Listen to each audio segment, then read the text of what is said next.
Salam alaikum à tous, bonjour ou bonsoir à tous. Vous savez que moi je ne suis pas de culture victimaire, ça n'a jamais été mon dada. Pour ceux qui me connaissent savent que j'étais aussi en équipe de France de judo.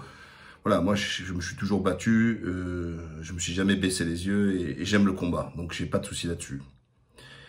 Je suis quelqu'un de très factuel et très rationnel.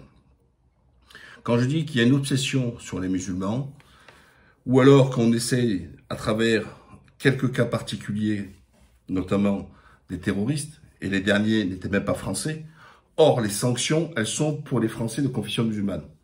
On a deux clans d'eau qui créent des actes terroristes, et on tape tout sur les musulmans de confession, les Français de confession musulmane.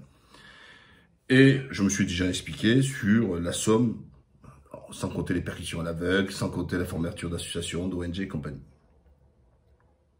Et chaque fois, on demande, on dit, oui, mais on n'a pas vu les musulmans là manifester. On nous l'a fait le coup pour Charlie, on nous l'a fait pour Parly, tout ça, etc. Comme si ça s'écrivait sur la face. C'est-à-dire qu'ici, c'est écrit musulman. Vous pouvez pas savoir qui est musulman. Le musulman, c'est pas une ethnie, c'est pas une couleur. Donc déjà, allez, ça, il faut le débarrasser. Oui, mais, et toujours cette injonction qu'il faut réagir.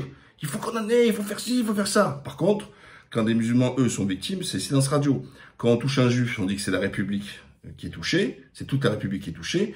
Quand on touche un musulman, on dit que c'est un fait divers. Vous voyez, il y a toujours une proportion selon que le musulman, il est victime ou si l'auteur. Alors, s'il est victime, on met ça au rayon fait divers, comme l'imam de Brest qui avait pris quelques balles dans le buffet.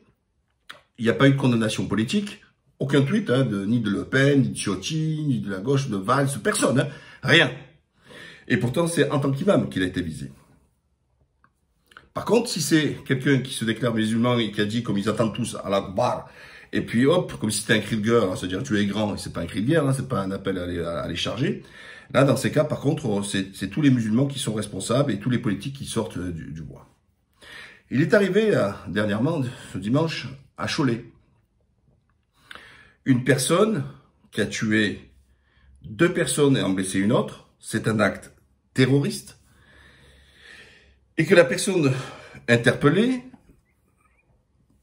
annonce que son acte était lié du fait qu'il soit catholique et que les personnes étaient justement des non-croyantes.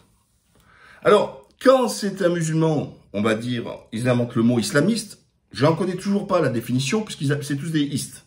D'accord? Donc, on connaît pas la définition, on dit islamiste. Tac, tac.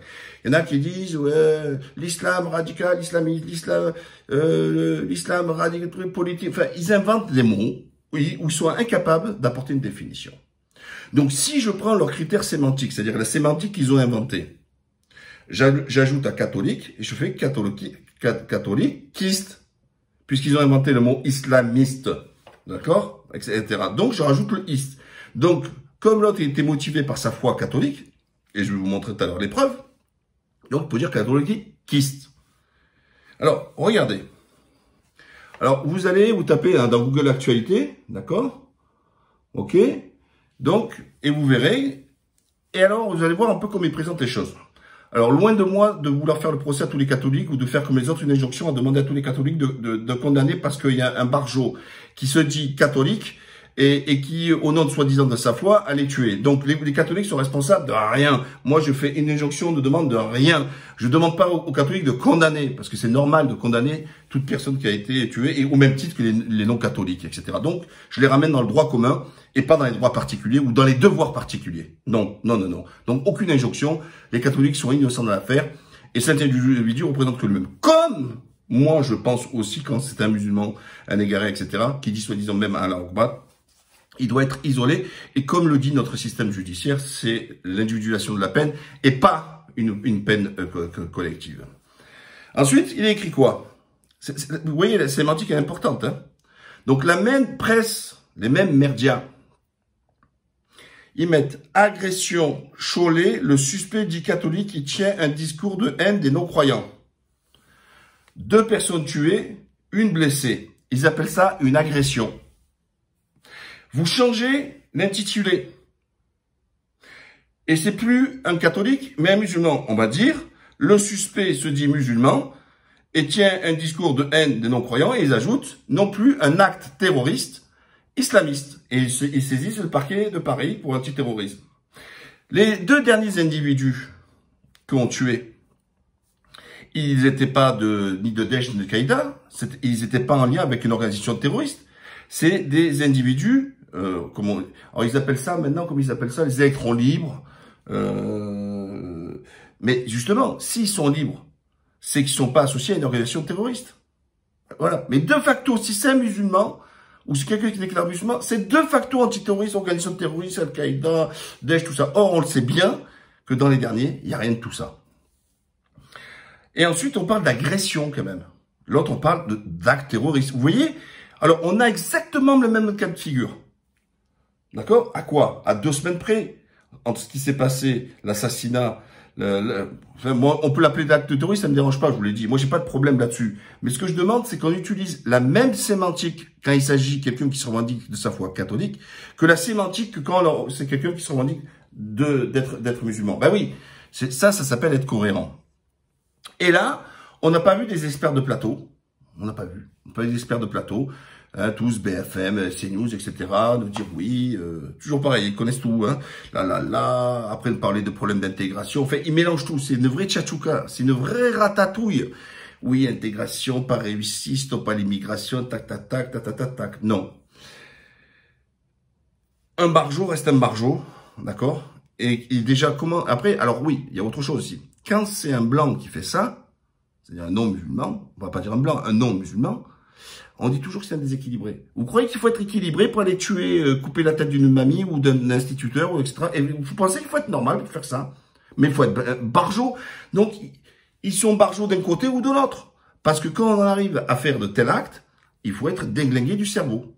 Eh oui, je vois pas d'autre. Sauf que c'est pas traité comme ça de la même manière. C'est pas dit exactement de la même manière.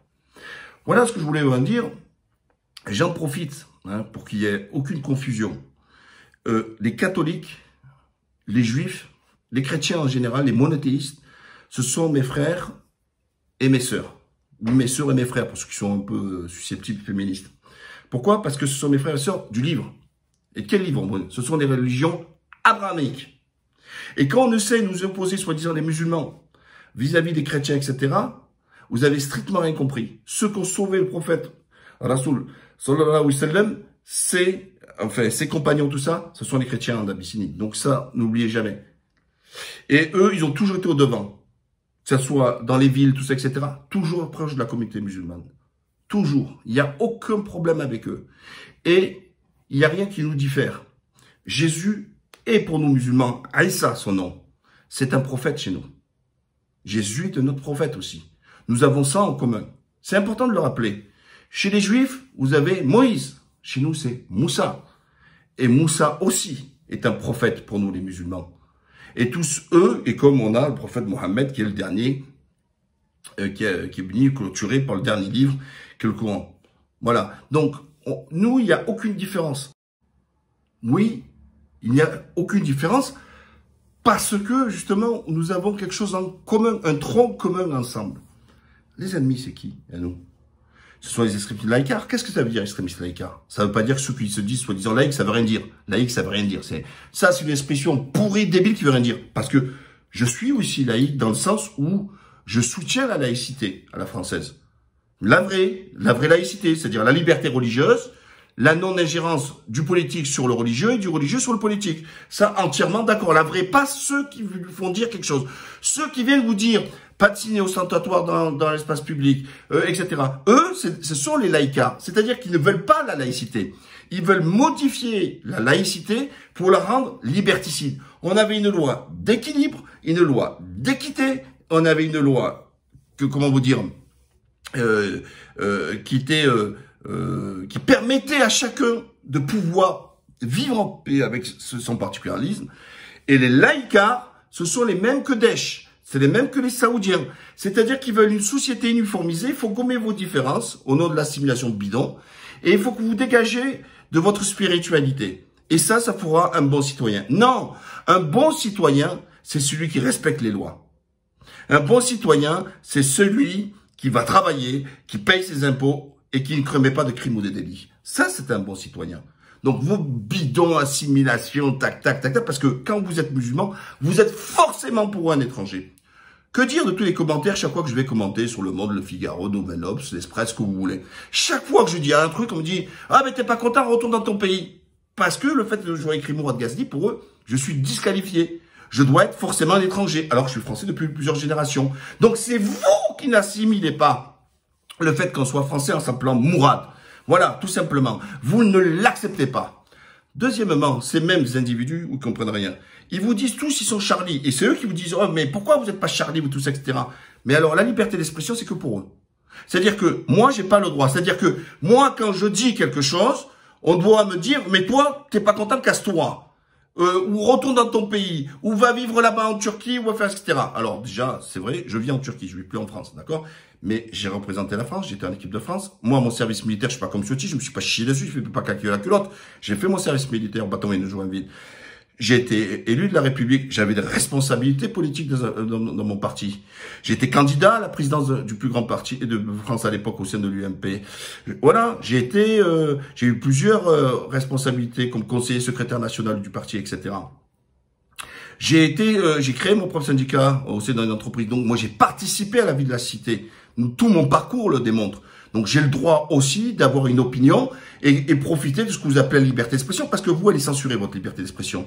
La liberté d'expression, vous, se limite à ce que vous pensez. C'est-à-dire qu'il faut que je dise ce que vous dites, et là, dans ces cas-là, oh là, lui, c'est un mec bien. Lui, c'est un mec bien. Lui, il est assimilé, tout ce que tu veux. Mais quand on vous apporte la contradiction, quand on pense différemment, là, nous, on doit être disqualifié. Je suis disqualifié parce que je m'appelle Mourad. Mais c'est quoi cette mentalité? Et c'est souvent, d'ailleurs, ces extrémistes laïcards. Vous voyez? Et qui ne supportent pas qu'on défende la liberté de la foi. Je me suis fait attaquer parce que je défends les catholiques, parce qu'ils revendiquent d'avoir leur messe pendant que les musulmans sont en train de se cacher de peur d'être perquisitionnés. Les imams, les directeurs de mosquées qui font pampers, vous voyez, ils ont une grosse diarrhée parce qu'ils ont peur d'être perquisitionnés ou certains d'être expulsés, etc. Donc en gros, ils ont plus peur de Darmanin et de Macron que du patron. Moi, justement, vous n'avez pas cette foi. Par contre, les catholiques, ils défendent leurs valeurs. Il te dit, j'ai envie d'aller à la messe. Il dit, voilà, nous on demande, on veut prier. Je suis en Turquie, moi. Donc les mosquées, là, sont ouvertes. Il y a des bouts de papier et on doit respecter la distanciation. Donc je vois pas qu'est-ce qui gêne dans une église de respecter la distanciation ou dans une mosquée de respecter la distanciation. Voilà, point barre. Avec le masque obligatoire. Donc nous, pourquoi? Nous, ça se fait. Alors après, vous me dites la Turquie islamiste, etc. Mais je reviens sur cette histoire des extrémistes laïcards. Ces extrémistes laïcards, je vous le dis encore une fois, ils ne veulent pas de la laïcité. Ils trouvent que la laïcité donne trop de liberté. Ils veulent, et ceux qui appellent d'ailleurs au concordat, c'est pourquoi? Ils disent oui, il faut faire un concordat, tout ça, etc. Attention, ce qu'ils veulent, eux, c'est revenir à l'époque coloniale où la laïcité ne s'appliquait pas en Algérie. Pourquoi? Parce qu'en 1905, l'Algérie était bien française. Et pourquoi on n'a pas dit aux Algériens d'appliquer? Parce que c'était le préfet qui contrôlait la Khokba. Parce que c'était eux qui leur faisaient ce qu'ils voulaient dire. Ils ne voulaient pas la liberté religieuse. Ils disaient c'est bon pour la métropole, mais pas pour les départements d'outre-mer. Donc arrêtez votre flanc, votre délire, parce que quand l'Algérie française était un département, vous n'avez pas voulu faire appliquer la laïcité. Et encore aujourd'hui, on en a l'héritage. On le voit bien. Dans différents endroits, il n'y a pas la laïcité. Dans les territoires d'outre-mer, ou départements d'outre-mer, la laïcité, elle est caduque. Voilà ce que je voulais vous dire sur ces doubles discours, ces postures, etc. Quand il s'agit d'un musulman acteur d'un acte terroriste, c'est d'office d'ailleurs terroriste et associé à une organisation terroriste, et après on va taper tous les musulmans. Quand c'est quelqu'un qui est catholique, qui le dit, qui se revendique d'être catholique, dans ces cas, on dit que c'est une agression, etc. Voilà. Et c'est ça qui m'insupporte en France. C'est cette hypocrisie, cette sémantique. Ils parlent même plus le français. Ils sont incapables de définir le mot islamiste, tout ça. On invente des mots sans être capable de leur donner une définition. Encore une fois, je vous lis toujours comme leur islam politique. Et ils radotent les gens, oui, l'islam politique, les frères musulmans, ils mélangent tout. Parce qu'ils savent rien. C'est ça le gros problème. Le niveau en France intellectuel a vachement baissé. Il s'est résumé, maintenant, on est vraiment dans du pastis cacahuète. Chers amis, je vous laisse, à la prochaine. Et puis, bonne soirée, ou à bientôt. Bye bye.